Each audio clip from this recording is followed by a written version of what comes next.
साथियों नमस्कार। पर्यटन यात्रा में आज हम चल रहे हैं पालघर। जी हाँ, वही पालघर जो सनातन संस्कृति का एक बहुत बड़ा केंद्र है, जहाँ पर कभी वन प्रवास के दौरान प्रभु श्री राम के चरण कमल यहाँ पर पड़े थे और प्रभु श्री राम और कर्ण जैसे महारथियों के चरण रस से ये पूरा क्षेत्र धन्य हुआ था। आइए उस पालघर की यात्रा करते हैं, जहाँ अहि रावण द्वारा राम और लक्ष्मण का अपहरण करके पाताल लोक में ले जाया गया। उसी पाताल लोक की यात्रा करते हैं, जिसे आज पालघर क्षेत्र के नाम से हम जानते हैं। और यहीं पर प्रभु श्री राम और लक्ष्मण को अहि रावण अपहरण करके लाया था और यहीं पर रखा गया था। और यहीं पर हनुमान जी द्वारा राम और लक्ष्मण को यहाँ से छुड़वाया गया था, अपहरण से मुक्त करवाया गया था और वापस लंका, जहाँ पर युद्ध स्थल था, वहाँ पर ले जाया गया। तो आइए चलते हैं, इस यात्रा करते हैं बहुत ही बड़ी धार्मिक और पौराणिक नगरी पालघर। चलिए हमारे साथ चलते रहिए और इस वीडियो को आप यदि अंत तक देखेंगे, पूरा सुनेंगे, तो आपको इस वीडियो में बहुत ही नवीनतम और बहुत अच्छी जानकारी आपको मिलने वाली है। तो जितने भी सनातन धर्म के प्रेमी हैं, उनसे मेरा निवेदन कि आप ज़रूर इस यात्रा को आप ज़रूर पूरा देखें।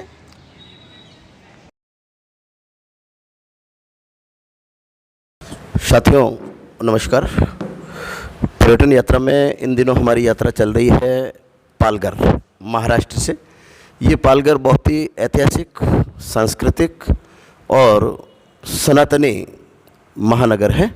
वर्तमान में ये पालघर मुंबई से लगभग 80 किलोमीटर दूर, 80 किलोमीटर उत्तर में आया हुआ ये एक जिला मुख्यालय है।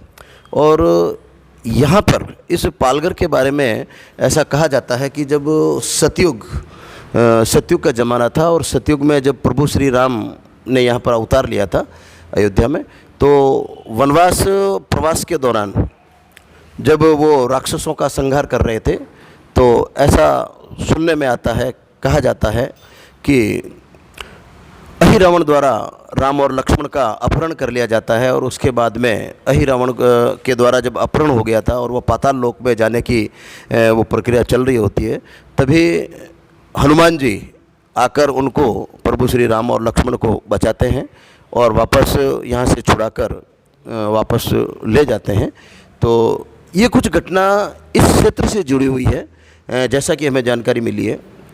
पालघर के एक बहुत बड़े ज्योतिषाचार्य, बहुत बड़े पंडित जी महाराज, जो वेदों के ज्ञाता हैं, उनसे इस संबंध में पूरी जानकारी लेते हैं। ये पंडित जी महाराज विट्ठल रघुमाई जो है, जो विष्णु भगवान और लक्ष्मी जी का अवतार है, उन्हीं का नाम है। एक मंदिर के बहुत बड़े पुजारी हैं और पूरे क्षेत्र में इनका नाम है। आइए इनसे इस संबंध में पूरी जानकारी लेते हैं।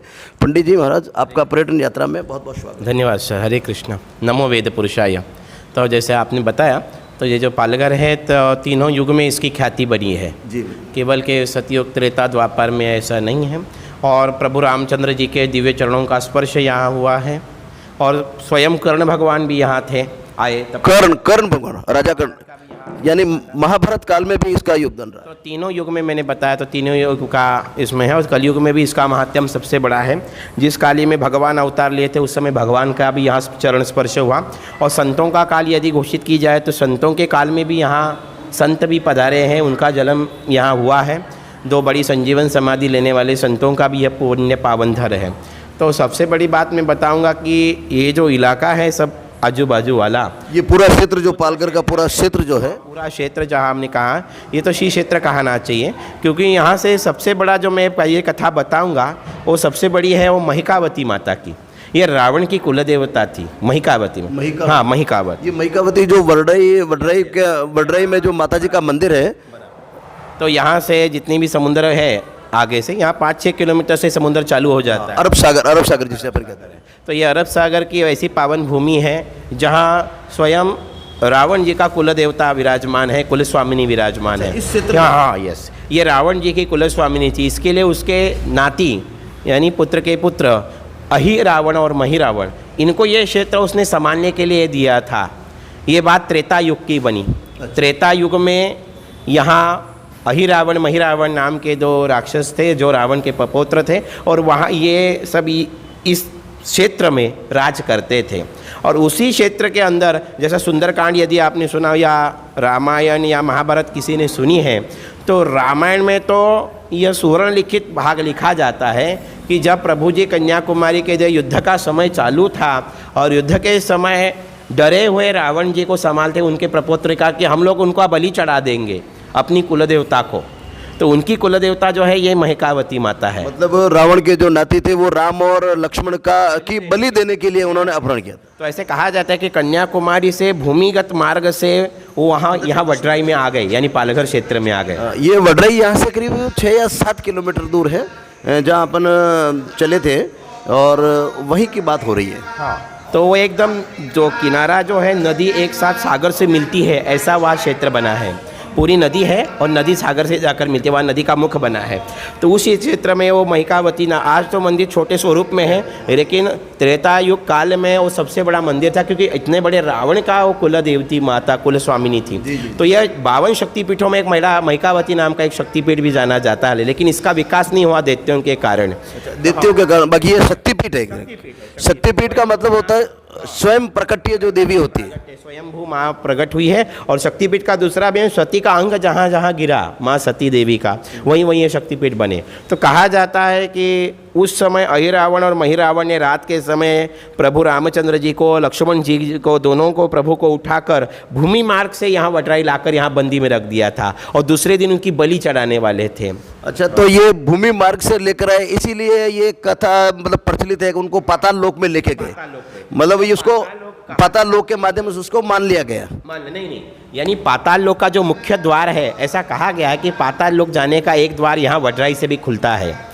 तो जहाँ माता जी आज विराजमान है उसके पीछे मंदिर के पहले एक बड़ी गुफा करती थी राही की, तो आज वो गुफा बंद कर दी है शास्त्रकारों ने, क्योंकि अंदर जाने वाला इंसान वापस नहीं है, इतनी बड़ी गुफा है। ऐसा कहा जाता है कि वो मार्ग डायरेक्ट कन्याकुमारी तक निकलता था। तो इसमें में बहुत जन उसमें गए इतिहास संशोधक, लेकिन वापस नहीं आ पाए। तो बाद में सरकार ने वो गुफा बंद कर दी और मंदिरों के पुजारियों ने भी वहाँ से कुछ आवाज़ आने लगे तो सब बंद कर दिया। अभी केवल मंदिर है वो भी बहुत भग्नावस्था में विराजमान है, आपने देखा होगा, माँ ऐसी गिरी हुई है वहाँ। तो ये बड़ी स्वरूप थी महिकावती, महाकाली का ही स्वरूप है महिकावती। तो ये जो रावण की देवता है, तो अहिरावण महिरावण उनको लेके आए। जब सुबह हनुमान जी ने देखा कि यहाँ तो राम जी विराजमान नहीं है, उनके पुच्छ के अंदर बैठे थे, सोते थे प्रभु। हर दिन जब युद्ध का समय चलता था तो कोई टेंट या तंबू नहीं बांधा जाता था, प्रभु बीच में विराजमान होते थे और उसके चारों तरफ से हनुमान जी अपने पूंछ से तंबू बना देते, उसके ऊपर विराजमान रहते। बिल्कुल नई जानकारी मिली पंडित जी से कि जब राम रावण का युद्ध हो रहा था तो उस समय टेंट तो होते नहीं थे, तो हनुमान जी अपनी पूंछ से चारों ओर एक परकोटा नुमा बना देते थे और उसके बीच में प्रभु श्री राम और उनकी लगभग सारी सेना वो वहाँ इकट्ठी। कम से कम प्रभु और लक्ष्मण जी बैठते थे और उसके ऊपर हनुमान जी विराजमान रहते थे। इतनी सिक्योरिटी होने के बावजूद अहिरावण ने भूमि मार्ग से उनकी दोनों देहों को, सोते देहों को ही उठा लिया और दोनों सोते देह लेके गए, यहाँ आए। सुबह हनुमान जी ने देखा पूछ उठाकर तो प्रभु नहीं है, तो बोले यहाँ तो गुयार बना है, यानी एक भिखार बना है। तो उस अंदर से चले गए तो यहाँ वडराई में आए, और वडराई में आए तो ऐसा कहा गया है जब लंका ढूंढने के लिए प्रभु ने छलांग मारी थी तो उनके मार्ग में एक सुसुरी भी आई थी, यानी एलिगेटर जो बोले जाते हैं इंग्लिश में, एलिगेटर हम लोग उसको ससुर बोलते हैं, तो वो थी बीच में। तो ऐसा कहा जाता है कि हनुमान जी ने अपना घर में यानी पसीना फेंक दिया था जल में, वो पीने के कारण उसको पुत्र पैदा हुआ था, उसका नाम था मकरध्वज स्वामी। मकरध्वज स्वामी। तो हनुमान जी के चरित्र में एक अगला पोड़ ऐसा भी, पूर्ण ब्रह्मचारी होते हुए भी उनके धर्म के कारण एक मगरी को एक पुत्र प्राप्त हुआ था जिसका नाम था मकरध्वज। मकर यानी ये घटना भी इसी क्षेत्र से जुड़ी, इसी क्षेत्र से जुड़ी। मगरी थी, उसका गांव भी यही था यहाँ। तो लड़के को ये अहिरावण महिरावण के यहाँ सेनापति यहाँ काम कर रहा था, उसका उनके जैसा ही बलशाली था, तो सेनापति वही था। तो हनुमान जी जब आए ना वडराई क्षेत्र में, तो पहला आड़ा है उनके बेटे नहीं, उनको पता नहीं कि अपना ही बेटा है, यानी उनका तो बेटा नहीं है, वो पूर्ण ब्रह्मचारी है, उनके चरित्र में तो साफ है। लेकिन सबसे बड़ी बात ये कही गई है कि जो स्वरूप बताया गया है वो उनके जैसे ही दिखते थे, वानर स्वरूप ही थे, स्वरूप ऐसा ही था, उनसे जैसे पराक्रम। तो उनको उन्होंने हरा दिया, तो बोले मेरे को हराने वाला तो कोई नहीं होता, बाप से बेटा ही सवाई बनेगा। तो बाद में पता चला जब हनुमान जी उसके शरीर पे बैठे तो माँ दौड़ते आई, वह आपके बेटे को ऐसा कोई मारा है जो आपके बेटे जैसा ही दिखता है, तो देखने को वही इंसान होगा जो लंका के इधर दान कर रहा था, देखा तो वही अपने स्वामी है। तो उसने कहा कि आप मेरे स्वामी तो नहीं, ऐसा नहीं हो तो मैं तो बाल ब्रह्मचारी हूँ, ऐसा कुछ मेरे पर लालछन मत लगा, समाज मुझे नाम देगा। नहीं, आपने कुछ नहीं किया, लेकिन आपने जब पसीना फेंका, पसीना मैंने पी लिया, उससे मुझे ये ऊर्ध्व रहता थे, हनुमान जी ऊर्ध्व रहता थे, तो उसके कारण पुत्र पैदा हुआ। तो फिर उनकी साथ मिली और यहाँ अमृत कुंभ है। आप वडराई में जाओगे तो जहाँ नदी सागर को मिलती है वहाँ एक कुंभ है समुद्र के अंदर, आज भी दिखता है, उसके ऊपर से पानी फ्लो नहीं होता आज के। हाँ, वो कुंभ का ढक्कन लगाया है हनुमान जी ने, आज तक कभी खुला नहीं। कहा गया है कि स्वर्ग का अमृत वहाँ है। जब ये प्रसंग रामायण में लिखा गया, ऐसा कहा गया है कि हनुमान जी आए और माता जी के पिछवाड़े खड़े हो गए और कहा कि ये बलि मुझे मत दो, और बलि देना है तो मंदिर बंद कर लो। तो हनुमान जी ने कहा, माता जी का मुंह पकड़ के पीछे पकड़ ली गर्दन, और मैं जो बोलूँगा वही बोलना है। अभी माँ को पकड़ना संभव उसको है जो शिव जी है, पति ही माता को कंट्रोल में ला सकता है, बाकी तो कोई न ला सकता। माँ बहुत प्रसन्न हो गई, ऐसे बलि चढ़ेंगे जिससे मैं पावन हो जाऊंगी, जिनका स्पर्श होते हुए पत्थर तरे ऐसे प्रभु मुझे मिलेंगे तो मैं तो पावन हो जाऊंगी, उनका शरीर का अंश जाएगा। तो माँ बहुत खुश थी, अच्छे बलि चढ़े, मैं ये राक्षसों से मुक्त हो जाऊंगी आज। वो खाने के लिए तैयार नहीं थे, लेकिन भक्त जो चढ़ाए तो भगवान को लेना पड़ता है। राक्षस थे, अन्न ठाई देते थे, माँ को लेना पड़ता था। आज मुक्ति का दिन माँ का भी था, लेकिन माँ को कंट्रोल करना कौन था? तो शिव जी का ये रूप था। हनुमान जी स्वयं तो शंकर जी के 11वें अवतार कहे गए।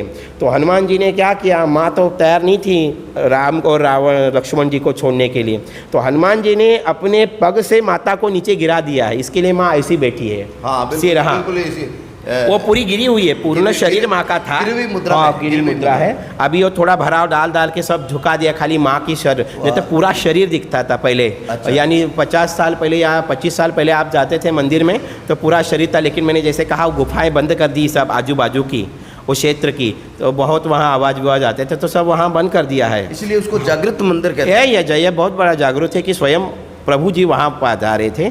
तो उसके बाद बड़ा कथानक भी बनता है रामायण में, तो ये कथा भाग सबसे दिए एक दिन चलता है। तो इसमें शॉर्टकट हमें सुनेंगे कि फिर हनुमान जी ने माता को गिराया, हनुमान जी ने सब आयुध राम जी को दिए और अहिरावण महिरावण का युद्ध प्रारंभ हुआ। इस युद्ध में उन्होंने अहिरावण महिरावण को मारा, लेकिन वो जो भौरे हैं जिससे बटरफ्लाई बनते हैं, तो भौरे आते थे, अमृत कुंभ से डूबते थे और मरे हुए दैत्यों के ऊपर अमृत छिड़क के जाते थे, वापस जीवित हो जाते थे दैत्य। तो हनुमान जी ने देखा कि ये भौरे कहाँ से तो आते हैं, कुछ तो लेके आते हैं, ये घूमते तो दैत्य जागृत हुआ। हनुमान जी उनके पीछे गए, पीछे जाने के बाद देखा कोई कुंभ में डूबते हैं, डूबने के बाद बाहर निकलते और छिड़क देते हैं अपने पंख, तो अमृत गिर जाता है। तो उन्होंने उनको पकड़ा भ्रमर को और कहा, यदि मुझे सहायता और राम जी को सहायता करोगे तो भ्रमर नहीं रहोगे, आप तो फुलपाखुर बन जाओगे, यानी आप अच्छी तितलियाँ बन जाओगे। ये अभी संभव तब होगा, ये कुरूप स्वरूप में बदल जाएगा, इसलिए तितलियाँ बहुत सुंदर दिखती हैं। तो ये कब होगा पॉसिबल? जब आप मुझे सहायता करो। तो क्या सहायता करें? आप ये जल उनके ऊपर छिड़कना बंद करो। मैं स्वामी की आज्ञा, हम क्या करेंगे, तो मैं मार डालूंगा। हनुमान जी बोले, आप स्वामी की, जो मेरे स्वामी की सेवा में आएगा उसको तो मैं नहीं रखूँगा। तो फिर उन्होंने उनका शरणागति पत्कार ली और कहा कि अमृत कुंभ मुझे दिखा। तो अमृत कुंभ हनुमान जी ने उसमें ढक्कन लगा दिया। आज भी वो ढक्कन वैसा ही है, ना कोई खोल पाया ना उसको हटा। बौरे अंदर जा नहीं सके और दैत्यों को वापस जीवित नहीं कर सके। तो कुछ समय के बाद उन्होंने देखा कि ये सब चालू था, तो फिर भौरों ने भी सहायता की उनको, और ये पूर्ण सहायता होने के पश्चात अहिरावण महिरावण दोनों मृत्युमुखी हो गए। फिर मकरध्वज जी को वडराई के राज्य पर, यानी माहिम के राज्य, इसका नाम है महिकावती से माहिम क्षेत्र है जुना, और अभी ये पालघर स्टेशन बना तो इसको पालघर कहा गया है। ये पाल, यहाँ पाल का मतलब है गुजराती में ऐसे जो पत्ते के छोटी छोटी झोपड़ियाँ बनाते थे, हाँ, उसको पाल बोला जाता है। और ऐसा था कि यहाँ खेती नहीं थी, यहाँ सब घास की खेती है, यानी यहाँ से घास निकाल कर ब्रिटिश लोग बम्बई में जितने भी गाय भैंस है उनका चारा बनाने के लिए यहाँ से भेजाती। यहाँ फैक्ट्री थी घास की। यहाँ दांडेकर करके राजेशाही लोग भी हैं जो छत्रपति शिवाजी महाराज के काल से यहाँ सब सारा यानी सब सुव्यवस्था के लिए यहाँ उनको अपॉइंट किया गया था। तो उस समय यहाँ से आज तक भी घास जाता था और यहाँ गरीब लोग पाल बना के रहते थे। इसके लिए इसका नाम पालघर गिरा, स्टेशन बना। राजस्थान में उसको त्रिपाल कहते हैं। त्रिपाल कहते हैं, हम लोग कपड़े का पाल कहते हैं। एग्जैक्टली, हाँ, 3 लकड़े के ऊपर वो खड़ा रहता है। तो बेचारे लकड़ा तोड़ने वाले लोग घास तोड़ के बांध के देते थे और बम्बई जाता था, या पार्सल के लिए जो बॉम्बे सेंटर से जाता था उस समय, तो पार्सल के लिए उस समय जो कोटिंग लगता था वो घास का ही लगाया जाता, कांच के बर्तन या सोने के बर्तन, तो वो सब यहाँ से जाता था। तो कहने की बात है, त्रेता युग में यहाँ मकर ध्वज जी को राज दिया, हनुमान जी ने राज्याभिषेक किया प्रभु राम जी के हाथ से, और उनके जो धर्मपुत्र थे, धर्मपुत्र कहा जाएगा उनको, हाँ, तो धर्मपुत्र को इस वडराई क्षेत्र में बिठाया, फिर उन्होंने विकास किया, ये महिम क्षेत्र का महिमा बढ़ा। तो ये त्रेता युग की कथा। फिर प्रभु जी का तो इतिहास आपको मालूम है, तो रावण जी का वध हुआ और यहाँ मकर ध्वज का राज चला। तो ये भूमि त्रेता युग में मकर ध्वज की थी, पालघर। कुछ जानकारी अपन और लेते हैं पंडित जी महाराज से। सर, इसके अलावा और कुछ नई जानकारी है पालघर के बारे में? जिस तरह मैंने कहा कि त्रेता युग में महिकावती महात्म्य है, माँ महिकावती मंदिर का है। द्वापार युग में कर्ण जी के कारण यहाँ स्वयं प्रभु कर्ण जी ने प्रभु जी को बुलाया, कर्णेश्वर मंदिर की स्थापना हुई। कलयुग में भी 2 महासंत भी वहाँ हुए थे। तो यहाँ 111 साल पुरानी संजीवन समाधि है, संत जाके खुद अंदर बैठे, ऐसे संजीवन कहा जाता है। तो ऐसी समाधि उन्होंने ली है पद्मनाभ स्वामी करके, पद्मनाभ स्वामी। यहाँ से 2 किलोमीटर में टेम्भोड़ा नाम का क्षेत्र है, और टेम्भोड़ा क्षेत्र में वो उनकी संजीवन समाधि है। आज भी रथ सप्तमी के दिन उनका भी बहुत बड़ा कार्य था। पूरे भारत में उनके क्षेत्र में बड़ी बड़ी शाखाएं हैं जहाँ इस सत्संग का कार्य चलता है। हिंदू धर्म में एक पद्मनाभ संप्रदाय नाम का अलग संप्रदाय उन्होंने बनाया था, उसकी भी बड़ी विचार। यहाँ जो पद्मनाभ जो मंदिर है जो दक्षिण भारत में, ये उन्हीं अलग है, वो विष्णु जी का अवतार है, और ये उनका नाम धारण किए हुए संत है पद्मनाभ स्वामी, पद्मनाभ स्वामी करके हैं। और इनका भी अलग अपना एक संप्रदाय बना हिंदू धर्म में। और इन्होंने तो इतना बड़ा कार्य किया था कि यहाँ सब आदिवासी लोग थे जो दारू या मछली आदि का सेवन करते थे, तो उनको उन्होंने उससे अपेयर कर दिया, दारू पीना बंद करा दिया। उनका तो पूरा गांव सुधार दिया था, 1-2 नहीं, तो पूरे गांव को सुधार दिया। और केवल ये महाराष्ट्र में नहीं चला, पूरे महाराष्ट्र में तो है, पूरे भारत में, क्षेत्र में हर जगह उनकी सब शाखाएं भी बनी हैं जहाँ जहाँ इनका कार्य चलता है। तो इनका मेन सेंटर यही है पालघर में।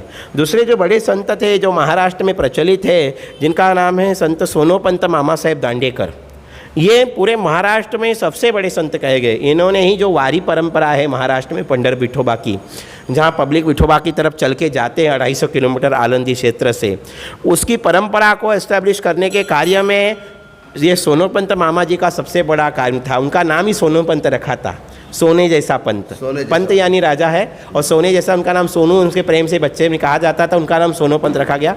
उनका नाम था शंकर वामन दांडेकर था, और नाम जैसा शंकर था उसमें वो भी वैरागी थे। और उनके कार्य इतना बड़ा था कि उन्होंने संप्रदाय को बड़ा स्वरूप दिया था, वारकरी संप्रदाय को। तो आज उनके आलंदी में समाधि मंदिर है, उनके नाम से बड़ा संप्रदाय भी वारकरी में चलता है। मामा जी के यहाँ सुबह ज्ञानेश्वरी का पुनर्जीवन भी उन्होंने किया था। तो उनका जन्म का माहिम है, उनका जन्म हुआ माहिम पे, यानी पालघर क्षेत्र में था। तो उनके भी बड़े संप्रदाय शिष्य लोग यहाँ आए थे, बैठे थे, और वो भी सप्ताह करते। आज भी वहाँ हम लोग जाते तो हमारे पग लोग छूटते हैं कि बोलते आप मामा जी के गाँव से, पूरा संप्रदाय उनको मामा कहा गया है। एक बड़े तीसरे संत हैं, इनका नाम है भुवनेश्वर कीर्तनेश्वर। तो ये कीर्तने नाम के जो संत थे उनकी भी समाधि माहिम पे विराजमान है। तो इस प्रकार से कलयुग में भी इसका महात्म्य सबसे बड़ा कहा गया है। अभी तो पालघर जिला का सेंटर बन गया, एक मध्यम शाखा बन गई है, पालघर जिला बन गया। लेकिन इस क्षेत्र में हर प्रकार की जाति विराजमान है। कोई कोली समाज है, मच्छीमार लोग हैं, आदिवासी लोग हैं, अभी ब्राह्मण लोग भी यहाँ हैं, हर प्रकार के समाज यहाँ भी उपस्थित है। लेकिन ये सब क्षेत्र जो है ऐसा ऐतिहासिक पार्श्वभूमि रखता है। जो मंदिर में आज हम लोग विराजमान है, ये भी ऐसी पार्श्वभूमि रखते हैं, ब्रिटिशकालीन मंदिर है। इस मंदिर के बारे में आप पंडित जी कुछ बताएं। हाँ, ये जो हमारा मंदिर है विट्ठल रुक्मिणी मंदिर है, और इसकी हर शाखाएं जैसी बनती है, तो जैसे पंढरपुर में मंदिर है उसी प्रकार से ये विठोबा का प्रतिस्वरूप यहाँ बनाया गया। हम लोग के महाराष्ट्र में हर जगह आप जाओगे तो विट्ठल मंदिर आपको कहीं भी मिल पाएगा। ये विष्णु भगवान का, यस, भगवान जी ने जब द्वारका पूर्णतः सागर में डुबो दी, यानी उनकी लीला बनी, उस लीला में द्वारका पूरी बुनने के बाद उनकी बहन के लिए और भाई के लिए, बलदाऊ जी और माँ सुभद्रा के लिए जैसा पुरी स्थान दे दिया, तो पुरी में उन्होंने अपने भाई की व्यवस्था कर दी, बहन की व्यवस्था कर दी।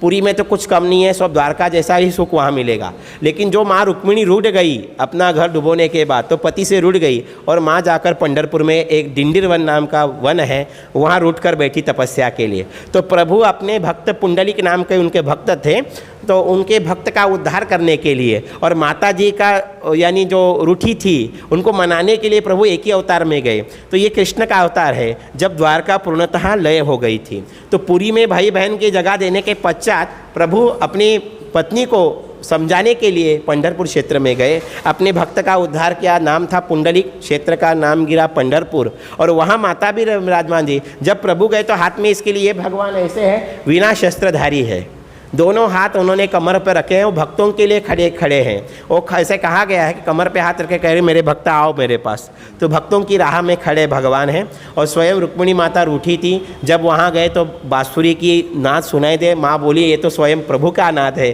तो देखी तो प्रभु आए रूठना मनाने के लिए, तो मनाने वाले प्रभु आ गए तो माँ उनके पिछवाड़े खड़ी रहेगी। तो आज भी कहीं जाएंगे तो महाराष्ट्र में तो आपको हर जगह मिलेंगे विठ्ठल रुक्मिणी।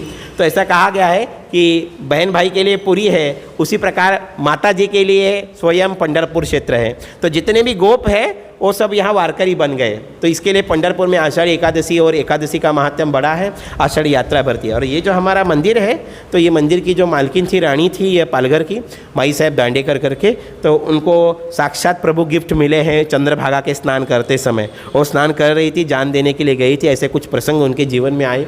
तो एक साधु बड़े नदी में आकर कहा कि ये मूर्तियाँ ले जा पालघर में स्थापित कर दे, मैं तेरे साथ तू डर मत, तू जान मत दे, तेरा जीवन बोले। वो कीर्तनकार की लड़की थी, तो प्रभु उसके स्वरूप में आ गए और फिर उन्होंने यहाँ मंदिर स्थापन किया। इसको भी 70-75 साल हो गए उन्होंने इसकी स्थापना की। सबके लिए मंदिर का वैशिष्ट है, पालघर में मंदिर का गाभारा खुला है, यहाँ कोई भी अंदर तक जा सकता है। हम लोग किसी को यहाँ अड़ाते नहीं है कि अंदर नहीं जाने के, या खाली ब्राह्मण के नहीं, सब लोग भगवान के चरणों तक जा सकते हैं, ऐसा ये क्षेत्र है। कुल मिलाकर अपन ये कह सकते हैं कि ये जो महाराष्ट्र का जो क्षेत्र है, अब तक अपन ये मानते थे कि उत्तराखंड जो है वही देवभूमि है, अयोध्या है वही देवभूमि है, मथुरा वृंदावन है वही देवभूमि, हम ऐसा मानते थे। जबकि वास्तविकता ये है कि ये जो महाराष्ट्र का जो क्षेत्र है, पंढरपुर का क्षेत्र है, पालघर का जो क्षेत्र है, यहाँ पर भी सदा सदा मतलब जब जब भी भगवान पृथ्वी पर आए हैं तो यहाँ इस भूमि का भी बहुत बड़ा योगदान, इस भूमि को भी प्रभु श्री राम कृष्ण सभी ने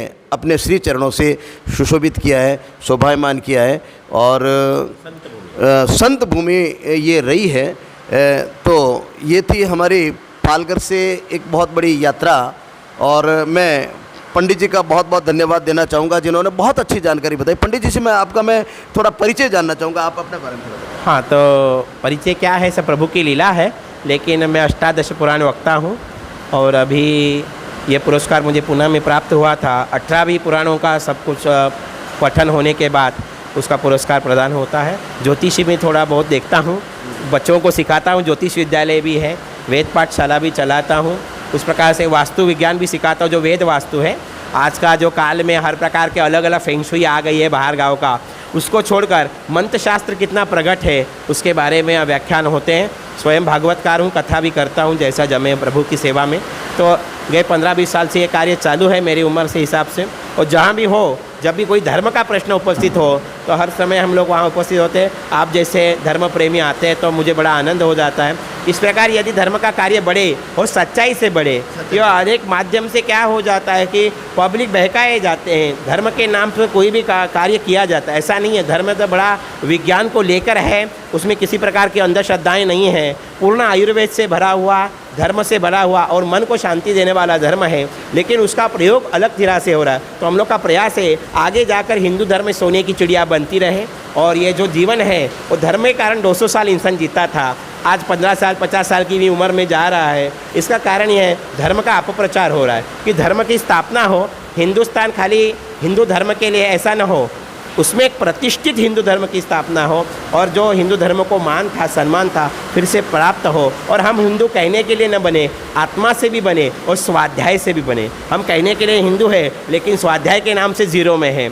हमें यदि कहा जाए कि आप हिंदू हो तो आधा घंटा मंत्र पढ़ के बताओ, तो कोई बोल नहीं पाएगा, आरती नहीं बोल पाते। तो ये बहुत बड़ी दुखद घटना है कि ऐसा होना ये लांछनास्पद है। कोई अदब अलग मज़हब के लोग यदि 1.5 घंटा बिना पुस्तक देखे प्रतिज्ञा प्रार्थना कर सकते हैं तो हम लोग क्यों नहीं कर सकते। तो ये मेरा प्रयास है कि आगे जाकर मेरी उम्र में तो मैं ये चाहता हूँ कि पूरे इंडिया में हमारे घर में हर एक घर में मंत्र का पठन हो, हर एक घर में यज्ञ हो जो लुप्त हो गया है, तभी हम ये सब कार्य संपन्न कर पाएंगे। तो आपका भी धन्यवाद कि आप पालघर में आए और इस क्षेत्र के लिए वीडियो बनाना आपके मन में इच्छा हुई, तो ये प्रभु की इच्छा होगी कि इसका प्रचार हो। आप ऐसे ही करते रहे, आपको भगवान अच्छा आशीर्वाद दे, अच्छी उम्र दे, आरोग्य दे आपके परिवार को आपको, और ये आपका कार्य दिन ब दिन बढ़ते रहे और भगवान का प्रचार भी होते रहे आपके यहाँ से, यही शुभकामना। बहुत बहुत धन्यवाद। ये थे पंडित जी जो 18 पुराण, चारों वेदों का ज्ञाता और पूर्णतः सनातनी और पूरे संपूर्ण क्षेत्र में सनातन धर्म के प्रचार प्रसार में लगे हुए हैं और हिंदू धर्म के प्रति काफ़ी चिंतित हैं।